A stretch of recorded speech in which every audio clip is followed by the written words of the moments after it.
எல்லாருக்கும் வணக்கங்க. இன்னைக்கு நம்ம ஈரோடு அம்மாச்சி சமையல் கிச்சன்ல இன்னைக்கு என்ன பண்ண போறோம் அப்படின்னு பாத்தீங்கன்னா, இன்னைக்கு நம்ம வந்து கீரையை வச்சுட்டு பச்சை பாசி பயிரை வச்சுட்டு நம்ம வந்து ஒரு கடைசல் பண்ணலாம்.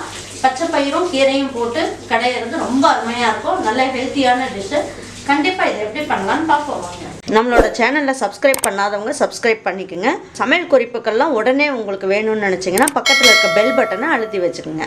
எல்லாமே நம்ம இன்னைக்கு குக்கரில் போட்டு கீரை கடைசல் எப்படி சூப்பராக பண்ணலான்னு பார்ப்போம். இதுக்கு தேவையான அளவுக்கு எண்ணெய் ஊற்றிக்கலாம்.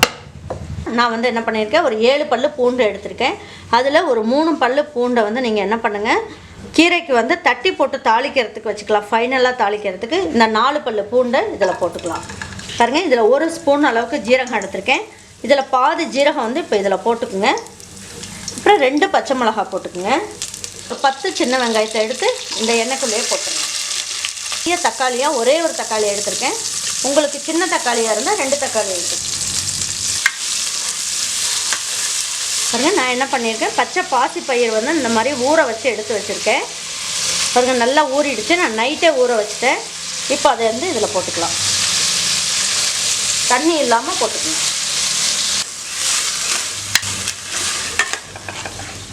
இப்போ பாருங்கள், இதில் ஒரு 1/4 ஸ்பூன் அளவுக்கு மஞ்சள் தூள் போட்டுக்கலாம். நீங்கள் செஞ்ச உடனே சாப்பிட்ற மாதிரி இருந்தால் புளி சேர்க்க வேண்டாம். தக்காளி போட்டிருக்கிறதுனால இந்த புளிப்பே போதும். நீங்கள் வந்து வேலைக்கு இப்போ காலையில் செஞ்சுட்டு நீங்கள் மத்தியானம் போல் நீங்கள் சாப்பிட்ணும் அப்படின்னா இந்த அளவுக்கு ஒரு புளியங்கொட்டை அளவுக்கு சின்னதாக புளி கொஞ்சம் போட்டுக்குங்க. இதுலேயும் ஒரு 1/4 ஸ்பூன் அளவுக்கு பெருங்காயம் எடுத்துக்கலாம். இப்போ நம்ம என்ன பண்ணலாம், இந்த நம்ம கீரை எடுத்து வச்சுருக்கோம் இல்லைங்களா, அலசிட்டு எடுத்து வச்சுருக்கேன். இப்போ இதை எடுத்து அப்படியே போட்டுக்கலாம். உங்கள் ஏரியாவில் எந்த கீரை கிடைக்குதோ நீங்கள் அதை எடுத்து போட்டுக்குங்க.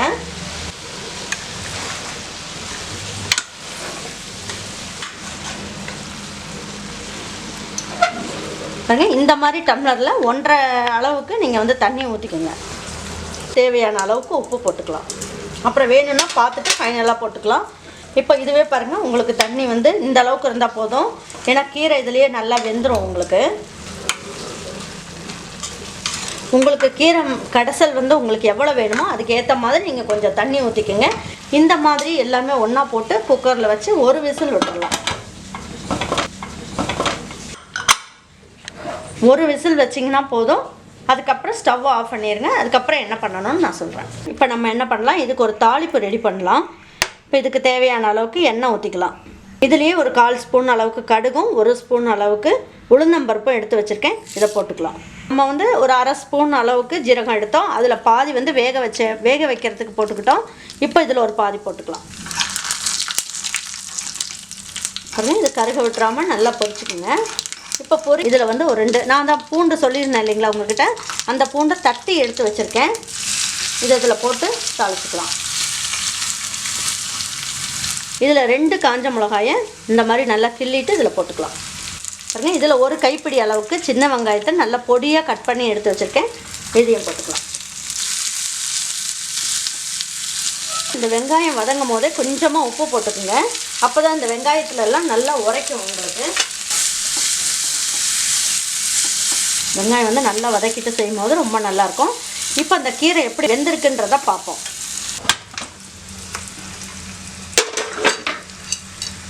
ஆனால் நம்ம ஊற்றின தண்ணி எல்லாமே கரெக்டாக தான் இருக்குது. இப்போ பருப்பும் நல்லா வெந்துருச்சு, எல்லாம் நல்லாயிருக்கு. இப்போ நம்ம என்ன பண்ணலாம், இந்த தண்ணியை வரைக்கும் என்ன பண்ணலாம், கொஞ்சமாக இருத்துக்கலாம். உங்களுக்கு சப்போஸ் வந்து உங்களுக்கு இந்த இதிலே சூப்பு மாதிரி எடுக்கணுன்னா இதில் இன்னும் 1 டம்ளர் அளவுக்கு எக்ஸ்ட்ரா நீங்கள் வந்து தண்ணியை ஊற்றிட்டிங்கன்னா இந்த தண்ணியை வந்து நீங்கள் பிள்ளைங்களுக்கும் வீட்டில் இருக்க பெரியவங்க வயசானவங்களுக்கும் நம்ம இதை கீரையை வந்து சூப்பு கொடுத்தோம்னா ரொம்ப நல்லா விரும்பி குடிப்பாங்க. ரொம்ப நல்லாயிருக்கும் டேஸ்ட்டு. இப்போ நம்ம என்ன பண்ணலாம், இந்த தண்ணியை ஒரு பாத்திரத்தில் வடிச்சிட்டு இந்த இதுலேயே வச்சு நம்ம நல்லா கடைஞ்சிக்கலாம். தண்ணி இருந்ததுன்னா உங்களுக்கு கடையிறதுக்கு கொஞ்சம் கஷ்டமாக இருக்கும். அதனால் இந்த அளவுக்கு தண்ணி எடுத்துருங்க. எடுத்துகிட்டு இந்த மாதிரி மத்து இருந்தால் மத்துலேயே கடைங்க, அப்படி இல்லைன்னா இதுலேயே நீங்கள் நல்லா கடைஞ்சிக்கலாம்.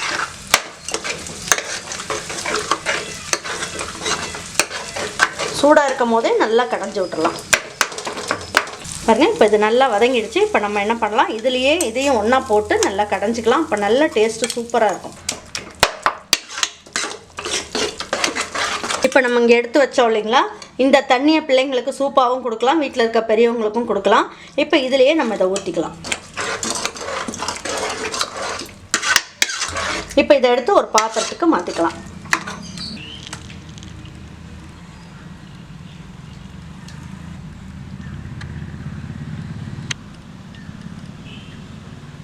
கொஞ்சமாக தேங்காய் எடுத்து இதில் தூவி விட்டுக்கலாம். தூவி விட்டுட்டு சாப்பிடும் போது ரொம்ப நல்லாயிருக்கும் டேஸ்ட்டு.